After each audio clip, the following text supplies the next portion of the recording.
નમસ્કાર મિત્રો, તારીખ છે 27 ફેબ્રુઆરી 2026 ને વાર છે આજે શુક્રવાર। આજના વિડીયોની અંદર જીરું બજાર વિશે સંપૂર્ણ ચર્ચા આ વિડીયોની અંદર કરવાના છીએ। તે પહેલાં ચેનલ ઉપર જે મિત્રો નવા આવ્યા હોય તો ચેનલને ખાસ સબસ્ક્રાઈબ કરી દેજો અને વિડીયો પસંદ આવે તો વિડીયોને લાઇક કરી દેજો।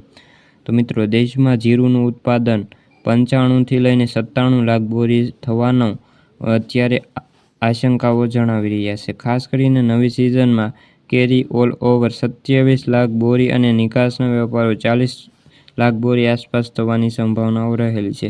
જીરું બજારમાં ભાવ નરમ રહ્યા હતા અને આજે પણ મણે 25 થી લઈને 50 રૂપિયાનો ઘટાડો જોવા મળ્યો છે। જીરું બજારમાં આગામી દિવસોની અંદર વેચવાલી કેવી આવે છે તેના ઉપર સમગ્ર બજારનો આધાર રહેલો હોય છે। ખાસ કરીને કોશિંગ મસાલા અત્યારે જે કંપનીઓ છે તે જીરુંનો પાક અંદાજિત મૂક્યો છે, પરંતુ મુકતાની સાથે દેશમાં કુલ 97 થી લઈને 98 બોરી લાખ થવાની સંભાવનાઓ છે। ખાસ કરીને 27 થી લઈને 28 લાખ બોરી કેરી ઓલ ઓવર સમાપ્ત થાય કુલ 125 લાખ બોરી સપ્લાય રહેવાનો અંદાજ મૂક્યો છે, જેથી આગામી સમયની અંદર વપરાશ 51 લાખ બોરી થવાની સંભાવનાઓ છે, જેમાં નિકાસ 40 લાખ અને 33 થી લઈને 34 લાખ નવી સિઝનની અંતે ઓલ ઓવર જે સ્ટોક રહેવાની સંભાવનાઓ અત્યારે નિષ્ણાતો જે વ્યક્ત કરી રહ્યા છે। ખાસ કરીને જે પણ 95 થી લઈને લાખ બોરી આસપાસ આવે તેવી બજારમાં ચર્ચાઓ ચાલી રહી છે અને ગુજરાતમાં આજે 30,000 બોરી જીરુંની આવકો હતી, જેમાં ઊંઝામાં